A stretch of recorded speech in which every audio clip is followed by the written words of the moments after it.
लेकिन वो दुनिया के लिए राजनीति मंच हो सकती है, वो राजनेता हो सकते हैं, बट मेरे लिए वो मेरे बड़े भाई की तरह पे हैं। मैं हमेशा भैया से बोला हूँ कि भैया हमारी आपको जहाँ ज़रूरत पड़ेगी आप मुझे ज़रूर बोलिए। मैं एक छोटे भाई के तौर पे आपका जो मदद कर सकता हूँ, एक क्राउड पीपल होने के नाते क्राउड को लाना, क्राउड से भैया की बातें बोलना और जो वो बेहतर करते हैं उस पे चर्चा करना। तो वो मैं भैया से कई बार बोला कि भैया आप मुझे जहाँ भी लगे आपको तो ज़रूर बताइए, मैं आपके लिए 24 घंटा हमेशा तत्पर रहूँगा। तो देखिए बदलाव तो कहीं ना कहीं, बदलाव क्या होता है, हम ही बदलते हैं ना। हम खुद को बदलते हैं तो हमारे अंदर बदलाव नजर आता है कि खेसारी लाल यादव एक भैंस पे चढ़ने वाला आदमी, लिट्टी बेचने वाला आदमी यहाँ पहुँच गया, तो हमने अपने आप को बदला। तो बदलाव का मतलब क्या होता है, परिवर्तन। तो अगर आप पूरी रंगाया हुआ है, पूरा लखनऊ खेसारीमय हुआ है, वो इतना अच्छा प्रदेश के लिए काम करते हैं, तो मेरा जहाँ तक सवाल है, मैं जिस लाइन में हूँ, मैं वहाँ जाकर कोई ज़रूरी नहीं है, वो है पीछे सपोर्ट करना चाहते हैं। मुझे लगता है कि मैं भैया को, उनका जो भी निर्णय होगा मेरे लिए हमेशा सम्मानित है वो। नमस्कार, मैं सुहानी सिंह, स्वागत है आपका न्यूज़ नाउ यूपी बिहार में। लेकिन इस वक्त मैं मौजूद हूँ राजधानी लखनऊ के हयात रेजिडेंसी में, और इसलिए मौजूद हूँ कि आज सबको पता है कि आज भोजपुरी के सुपरस्टार और किंग कहे जाने वाले खेसारी लाल यादव जी का बर्थडे है, और उन्हीं के इस प्रोग्राम में मैं शामिल हूँ। और ख़ास बात है कि वो आज हमारे साथ मौजूद भी हैं, तो आइए उनसे कुछ उनके जन्मदिन के बारे में कुछ पूछते हैं। उनके जो जन्म से रिलेटेड कुछ जो जन्मदिन मनाए हैं उनके बारे में कुछ जानने की कोशिश करते हैं, क्योंकि आज पूरे जो दर्शक हैं उनके जन्मदिन के बारे में जानना चाहता है कि वो किस तरह से अपने बर्थडे मनाते हैं, और आज खास तौर पर वो लखनऊ ही क्यों चुने हैं, क्योंकि वो तो कहीं भी जाके बर्थडे मना सकते। तो तमाम ऐसी चीज़ें हैं, राजनीतिक से भी कुछ जुड़े हुए सवाल पूछेंगे, उनके कैरियर से भी कुछ पूछेंगे। तो आइए उनसे हम बात करते हैं। सबसे पहले तो बहुत बहुत आपको बर्थडे की बधाई सर। Thank you. तो सर आज आपसे मिलने का मौका मिला, मैं तो चाह रही कि मैं भी बिहार से बिलोंग करती हूँ, तो सोचते आज कुछ चीज़ें आपसे पूछा जाए, क्योंकि आपके बारे में तो सब कोई जानता है कि आपका जो लाइफ है, कैसे शुरुआत हुई, किस स्ट्रगल से आप भोजपुरी इंडस्ट्री में आए, और आज आप भोजपुरी के किंग कहे जा रहे हैं, सुपरस्टार कहे जा रहे हैं। तो आप अपने बर्थडे के कुछ बचपन के जन्मदिन के कुछ बारे में बताइए, किस तरह से आप जन्मदिन मनाते थे पहले? देखिए उत्साह मुझे लगता है कि अच्छी बात है जीवन में, बट मेरे लिए उत्साह मेरा काम ही है और मेरी ज़िंदगी मेरा काम ही है, क्योंकि आज आप भी इस लायक मुझे समझ रही हैं, चाहे पूरी दुनिया मुझे समझ रही है, तो काम के बदौलत, तो मेहनत की बदौलत। तो दुनिया में हम अभी गाड़ी में बैठे थे तो अपने हम सीए साहब से बात कर रहे थे, तो उनसे एक ही बात बोले कि दुनिया सोना पहनती है, सोना बनना कोई नहीं चाहता। बिल्कुल। अगर आप सोना बन जाएं तो आपको सोना पहनने की ज़रूरत नहीं है। तो दुनिया में गोल्ड बनने की कोशिश करिए, गोल्ड पहनना ज़रूरी नहीं है, गोल्ड बनना बहुत ज़रूरी है। और हमने प्रयास किए, हमने कोशिश की, और हम जितना भी कामयाब हुए, आज एक पहचान है, तो लोगों का प्यार और लोगों का आशीर्वाद है कि लोग मुझे सुपरस्टार कहते हैं, ट्रेंडिंग स्टार कहते हैं, जलवा पैदा करने की मशीन से लेकर बहुत सारे नामों से दुनिया मुझे नवाजती है। तो ये उनका प्यार है कि वो मुझे कई नामों से जानती है। आज मेरा खुद का नाम मुझे पता नहीं, खेसारी भी मेरा नाम लोगों ने ही रखा, और आज लोगों के उस दिए हुए नाम के साथ मैं आज ज़िंदगी को लेके चल रहा हूँ। तो विषय वो नहीं है कि हम अपना जन्मदिन मनाएं। आज एक समय ऐसा भी था कि केक खरीदने का भी पैसा नहीं, और जन्मदिन होता क्या है ये भी पता नहीं था। लेकिन आज इस आधुनिक जीवन में आदमी आया है, तो कभी बच्चों के खुशी के लिए, कभी माँ बाप के खुशी के लिए, कभी समाज के खुशी के लिए। एक समाज के आईना होने के नाते मेरा कर्तव्य बनता है कि मैं भी चीज़ों को आगे रखूं, और जो दुनिया करती है प्रयास मैं भी करता हूं कि मेरा भी मन करता है कभी कभी कि मैं एंजॉय करूं, मैं अपने जीवन को लोगों से जोड़ के, हमेशा आदमी माध्यम सिनेमा है, गाने हैं, रखता ही है, बट ये भी एक है कि लोगों की खुशी के लिए कभी कभी इंसान को करना पड़ता है। और आज एक मेरे गाना का लॉन्चिंग था। विशेष तो बात वो थी कि गाने की लॉन्चिंग थी, ग्लोबल म्यूजिक जंक्शन से एक मेरे चांदी की कटोरी एक गाना रिलीज हुआ था, जो कि हरियाणवी और भोजपुरी दोनों का मिक्सर है। तो उसी का लॉन्चिंग था, और हमारे ग्लोबल म्यूजिक जंक्शन से वो गाना रिलीज हुआ, तो हम लोग उसी के लिए आए थे। लेकिन इसी बहाने आज मेरा जन्मदिन भी है, तो मैं सोचा कि मनाऊं, और मैंने अखिलेश भैया से भी बोला कि भैया मैं लखनऊ में जन्मदिन मना रहा हूं, तो आप प्लीज़ आइए। तो उन्होंने एक बार भी नहीं बोला कि नहीं बेटा मेरे को टाइम नहीं है या मैं कहीं बिजी हूँ।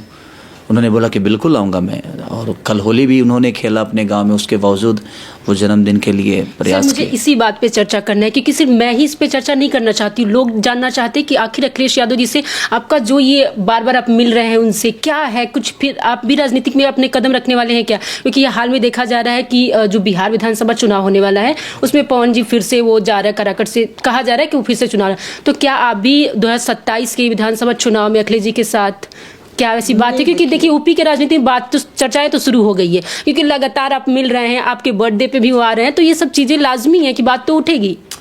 देखिए वो अलग, देखिए दुनिया आपको कहाँ से जोड़ती है ये मायने नहीं रखता, आप अपने आप को कहाँ से जोड़ते हो ये मायने रखता बिल्कुल है सर। क्योंकि आप ही सर्वोपरि हो और आपका अपना नियत और आपकी अपनी सोच है। दुनिया की क्या सोच है वो सही है, क्योंकि मैं अगर मंदिर से निकलता हूँ तो दुनिया तो ये कहेगी कि मैं भगवान का दर्शन करके निकला हूँ, या मैं किसी आस्था के जगह से निकलता हूँ या किसी आस्था के जगह पे जाता हूँ तो लोगों को ये लगता है कि नहीं विचारधारा बदला हुआ है यार, क्योंकि वो जगह ही ऐसी है। लेकिन वो दुनिया के लिए राजनीति मंच हो सकती है, वो राजनेता हो सकते हैं, बट मेरे लिए वो मेरे बड़े भाई की तौर पे हैं और वो भी मुझे हमेशा छोटे भाई के तौर पे ही लिए। और जहाँ तक रही राजनीति के चुनाव लड़ना, कोई ज़रूरी नहीं है समाज का सेवा करने के। पोस्टर लगे पूरे लखनऊ में हर जगह, इसलिए मैं पूछ रही हूँ। हमारे शिवराम भाई और हमारे उमेश भाई का एक श्रद्धा और प्यार है मेरे लिए, उन्होंने लगा दिया, बट ऐसा नहीं कि कोई राजनीति कोई गतिविधियां करने वाले हैं हम, ऐसा कुछ नहीं है। हाँ, मैं हमेशा भैया से बोला हूँ कि भैया हमारी आपको जहाँ ज़रूरत पड़ेगी आप मुझे ज़रूर बोलिए, मैं एक छोटे भाई के तौर पे आपका जो मदद कर सकता हूँ, एक क्राउड पीपल होने के नाते क्राउड को लाना, क्राउड से भैया की बातें बोलना और जो वो बेहतर करते हैं उस पर चर्चा करना। तो वो मैं भैया से कई बार बोला कि भैया आप मुझे जहाँ भी लगे आपको तो ज़रूर बताइए, मैं आपके लिए 24 घंटा हमेशा तत्पर रहूँगा, क्योंकि आप हम सब के लिए हमेशा कोशिश करते हैं। जो हमारे संगीत के तौर पे पहले सब्सिडी का उन्होंने ही शुरू किया था, तो वो संगीत से उनका एक लगाव भी है और कलाकारों को बहुत इज्जत देते हैं वो, तो उसी बहाने मुझे भी इज्जत देते हैं और मुझे भी बहुत प्यार करते हैं। और जितना प्यार वो करते हैं उतना भी मैं भी करता हूँ कि एक छोटे भाई और एक बड़े भाई का जो रिश्ता है आजीवन रहे। दुनिया अब उसको किस हिसाब से जोड़ती है ये मेरे लिए मायने नहीं रखता, मेरे लिए मायने रखता है उनका रिश्ता और उनका प्यार। अखिलेश जी आपको ऑफर देते हैं 2027 के लिए, क्योंकि सर कहीं ना कहीं अब लग रहा है कि 2027 में अखिलेश जी वापस आने वाले हैं, तो उनको आपसे बहुत ज़्यादा फायदा हो सकता है, क्योंकि तमाम सुपरस्टार जो भोजपुरी के हैं वो राजनीति में अपना कदम रख चुके हैं, लोहा मनवा चुके हैं, तो क्या नहीं लगता है कि वो आप पे इस चीज़ को देख के वो अपनी चीज़ें अब कहें इस बार कि हाँ अभी इस बार राजनीतिक में है, तो क्या आप तैयार हैं?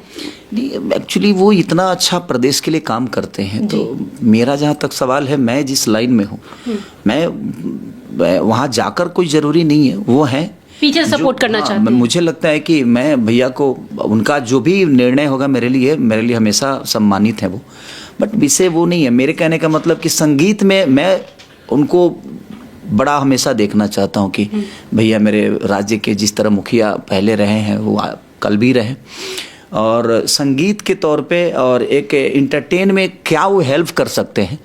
मैं इंटरटेन जिस जगह पे हूँ, जिस चीज़ को जानता हूँ, मैं संगीत को प्रयास करता हूँ जानने की, क्योंकि संगीत इतना गहरा है कि मैं कुछ भी थोड़ा भी जान जाऊँ तो बहुत है मेरे लिए, बट संगीत बहुत बड़ी चीज़ है। तो मैं चाहूँगा कि संगीत हमारा और हमारा भोजपुरी समाज का और भोजपुरी भाषा उनके तरफ से, राज्य के तरफ से क्या हमें हेल्प मिल सकती है, यूपी में हमें क्या बेहतर संगीत के लिए मिल सकता है, हमें हमारे भाषा के लिए मिल सकता है, मैं वो प्रयास करूँगा। कोई ज़रूरी नहीं है कि मैं चुनाव लड़के ये सब चीज़ें कर पाऊँ, क्योंकि चुनाव लड़के तो हमारे बहुत सारे हमारे बड़े भाई लोग गए हैं, लेकिन उससे भोजपुरी का कोई फ़ायदा नहीं हुआ और ना ही भोजपुरी को कोई उन्नति मिली और ना ही भोजपुरी समाज को कोई स्थान मिला, ना जगह मिला। तो मेरे कहने का मतलब कि मैं जो उसमें रह के नहीं कर सकता, उनसे करा तो सकता हूँ। जितना वो मुझे सुनते हैं, चाहे जितना मुझे मानते हैं, 100% नहीं करेंगे, 50% करेंगे, 20% भी अगर कर दिए इंटरटेन के लिए कुछ, तो मुझे लगता है कि हम लोग इसी में अपनी चीज़ों को बड़ा कर सकते हैं। सर जिस तरह से अभी एक जो टीचर थी बिहार की, वो बहुत बुरा भला कहीं बिहार के बारे में, भाषा, अनएजुकेटेड, गवार, इस तरह से वर्ड्स यूज़ की, बहुत वायरल भी हुआ। तो क्या आप तो एक सुपरस्टार, आप तो देश विदेश जाते हैं, आपको लग रहा है कि अभी तक बिहार को उसी नज़रिया से देखा जा रहा है, पिछड़ापन, अनपढ़, इस सब नज़रिए से देखा जा रहा है कि कुछ बदलाव हुआ है? आपने कहा कि सुपरस्टार जो भी राजनीति में गए हमें वो जगह नहीं दे पाए। तो क्या आप क्योंकि जब से आप आए हैं भोजपुरी इंडस्ट्री में कुछ तो बदलाव आप किए हैं, हमारे भाषा को आप कहाँ से कहाँ तक ले गए वो सब हम लोग देख रहे हैं। तो क्या आप चाह रहे हैं कि अभी भी लोग उसी नज़र से देख रहे हैं कि कुछ बदलाव हुआ है भोजपुरी के लिए? देखिए, मेरे कहने का मतलब कि किसी के बारे में बोल कर बड़ा होना और करके बड़ा होना, दोनों में बहुत फर्क है। दो शब्द बुरा बोल देने के लिए कोई शिक्षा की जरूरत नहीं है। अशिक्षित कौन होता है? मुझे लगता है कि शिक्षा का कोई परिभाषा नहीं है। दो शब्द बेहतर एक अनपढ़ आदमी भी बोल सकता है और दो शब्द बुरा एक पढ़ा लिखा आदमी भी बोल सकता है। तो आप किसको शिक्षित मानती हैं? मेरे कहने का मतलब कि आपका विचारधारा और आपके शब्द आपको बताते हैं कि आप किस लेवल के इंसान हो और समाज में आप जो बात रख रहे हो वो किस लेवल का है। वो उसके लिए शिक्षा की ज़रूरत नहीं है। बेहतर इंसान होना बहुत ज़रूरी है।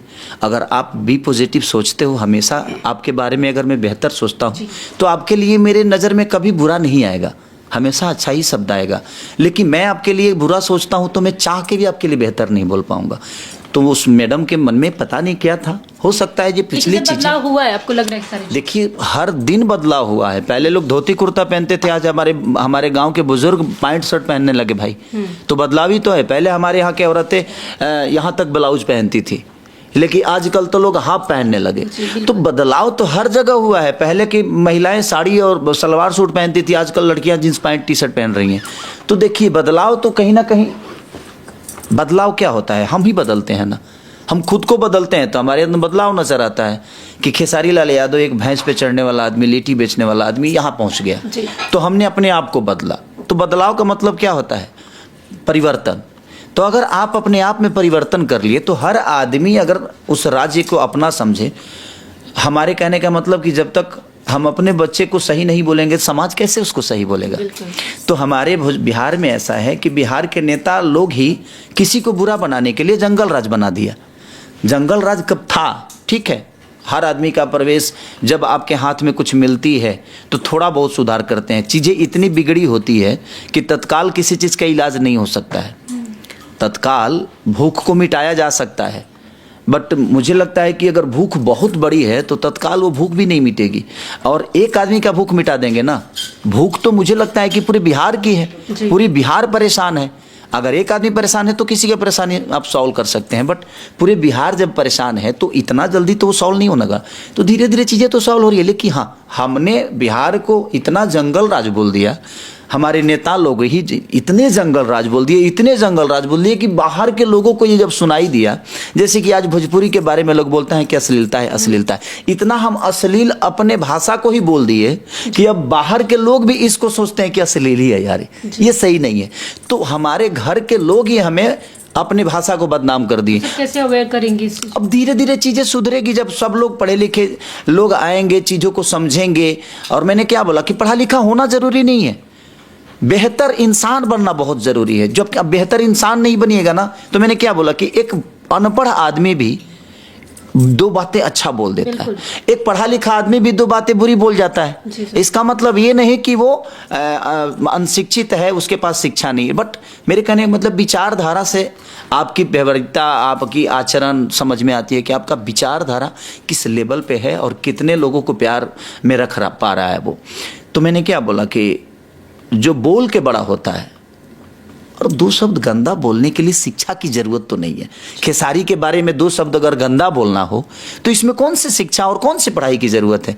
लेकिन खेसारी के बारे में दो शब्द बेहतर बोलना है ना, तो उसके लिए आप एक बेहतर इंसान होना बड़ा जरूरी है। तो यही विषय है। सर, नवंबर या अक्टूबर में विधानसभा चुनाव होने वाले बिहार का, क्या आपको लग रहा है कि बिहार की जो चुनाव हो रहा है उसमें प्रशांत किशोर अलग बोल रहे हैं और कहीं ना कहीं तेजस्वी यादव भी कह रहे हैं कि इस बार ओल्ड मॉडल जाएगा, न्यू मॉडल आएगा, क्योंकि बिहार की जनता बदलाव चाहती है। तो आपको क्या लग रहा है कि इस बार किसकी सरकार वहाँ पे आने वाली है? देखिए, मैं तो राजनेता हूँ नहीं है, लेकिन फिर भी हमारे बिहार के लिए क्या सही रहेगा? देखिए, बिहार के लिए अभी तक तो बिहार के लोगों को सोच लेना चाहिए कि क्या सही रहेगा। मेरे कहने से क्या फर्क पड़ता है? सर, आपकी ओपिनियन मायने रखता है? मेरे कहने का मतलब कि तेजस्वी जी मेरे बड़े भाई की तरह हैं, प्रशांत किशोर जी मेरे बड़े भाई की तरह हैं, नीतीश चाचा मेरे गार्जियन तुल्य हैं। तो मैं किसको इसमें बुरा बोलूं? मुझे लगता है कि बिहार में बहुत सारे दिग्गज लोग हैं, बहुत सारे बोलने वाले लोग हैं। मैं कलाकार के तौर पे मैं बेहतर कलाकारी कर सकता हूँ, बेहतर गाने गा सकता हूँ, बेहतर एक्टिंग कर सकता हूँ, बेहतर डांस कर सकता हूँ। तो मेरा जो क्षेत्र है मैं उसमें बेहतर कर रहा हूँ, ये मुझे पता है। अब बिहार के लोगों को सोचना है कि बिहार के बच्चों का भविष्य जब बिहार के लोग नहीं तय कर पा रहे हैं तो नेता कहाँ से तय कर पाएंगे। जब आप बेहतर एक नेता नहीं चुनेंगे तो मुझे नहीं लगता है कि आपको बेहतर ना शिक्षा मिलने वाली है, ना बेहतर आपको अस्पताल मिलने वाला है, ना बेहतर रोड मिलेगा, ना बेहतर बिजली, ना बेहतर व्यवस्था। तो हमें बेहतर कौन है ये बड़ा सोचना जरूरी है। और जब तक हम ये नहीं सोचेंगे, तो मैंने क्या बोला कि बेहतर पहले खुद को बनाना बहुत जरूरी है कि आप पहले बेहतर बनिए, पूरी दुनिया बेहतर हो जाएगी, क्योंकि जो सोच आपकी है उसी हिसाब से दुनिया चलती है। तो एक चीज का मतलब, एक चाकू सिर्फ गर्दन नहीं काटता है, वो चाकू एक एप्पल भी काट देता है, एक सब्जी भी काट देता है। अब आप किसी का गर्दन काट रहे हो कि उस चाकू से आप एप्पल काट रहे हो, ये आपके ऊपर निर्भर करता है। और आपका इरादा गर्दन काटने का है कि सेव काटने का है, ये आपके ऊपर निर्भर करता है। हथियार आपके हाथ में है। तो भविष्य बिहार के जनता के ही हाथ में है, बिहार का भविष्य कोई नेता के हाथ में नहीं है। क्योंकि आप जिसको चुन रहे हैं वो कितना लायक है और कितना नालायक है, ये आपको ही तय करना है। तो आप जब तय नहीं कर पा रहे हैं तो कोई नेता तय कर पाएगा आपका बिहार का भविष्य? तो वो बड़ा विषय। सर लास्ट क्वेश्चन, आज आपका जन्मदिन है, आपने लखनऊ चुना, तो लखनऊ में पूरे दिन कैसे अपना बर्थडे सेलिब्रेट, क्योंकि दर्शक जानना चाहते हैं कि हम किस तो 7 बजे आए और 7 बजे क्योंकि हम लोग पूरी रात जगे थे। अब 5 बजे की फ्लाइट पकड़नी है, 4 बजे 3 बजे की फ्लाइट पकड़नी होती है, तो हम लोगों को बहुत सो ही नहीं पाते हैं। एक तो बम्बे का जीने का तरीका ही अलग है कि 1 बजे से पहले किसी को नींद नहीं आती। तो अब 1 बजे के सोएगा आदमी तो उठेगा कब? तो आदमी उठता है 6, 7, साढ़े 7, 8 बजे, तो फिर वो दिक्कत हो जाती है कि भाई काम ठीक से नहीं हो पाता। तो इसलिए आदमी फिर फ्लाइट नहीं पकड़ पाता। तो हम लोग पूरी रात जगे। फिर आया तो मैं आया तो देखा कि पूरी रंगाया हुआ है, पूरा लखनऊ खेसारीमय हुआ है। और जहाँ भी लोगों ने मेरा बर्थडे मनाया है, सेलिब्रेशन किया है, वृद्धाश्रम में जाकर लोगों को दान करना या लोगों को साड़ी बांटना, खाना खिलाना, और जितने भी लोग मेरे भाई, चाहे छपरा में हमारे बंटी ने बहुत लोगों को दान किए, ककलेश बाबा से लेकर जितने भी लोग हैं, सब जितने भी हमारे भाई लोग हैं, सिवान से लेकर यूपी तक, जितने भी लोगों ने मुझे प्यार आशीर्वाद दिया, उसको दिल से साधुवाद है। आप सबको दिल से धन्यवाद कि मेरे बर्थडे के दिन आप लोगों को जो दान करते हो, गरीबों में जो बांटते हो, मुझे बहुत खुशी देती है। और मेरे लिए वो शुभदायक है। ये केक मेरे लिए बड़ा विषय नहीं है, बट एक अवसर है। इस अवसर पे कुछ गरीब, हमारे जो गरीब नहीं बल्कि हमारे प्यार करने वाले लोग को मैं कुछ दे पाता हूँ, उसके लिए दिल से थैंक यू कि आप लोग के सहारे में वो सब कर पाता हूँ। Thank you so much. तो ये थे खेसारी लाल यादव जी, में हमारे सारे जितने भी सवाल थे उसे बेबाक तरीके से उसका जवाब दिया। उन्होंने कहा कि जितने भी लोग हमारे बर्थडे मनाए हैं उसके लिए दिल से शुक्रिया। और अभी तमाम उनकी प्रोग्राम्स भी हैं, अखिलेश यादव जी भी आ रहे हैं, उनके साथ उनके कटिंग होगा। और भी जितने भी उनके गाने यहाँ पे आज कहीं ना कहीं रिलीज होने लगा, तो उसके लिए वो आए थे, इवेंट है। तो तमाम यहाँ पे प्रोग्राम है, आज वो करेंगे। और तब तक लिए देखते रहिए आप न्यूज़ नाउ भारतवर्ष।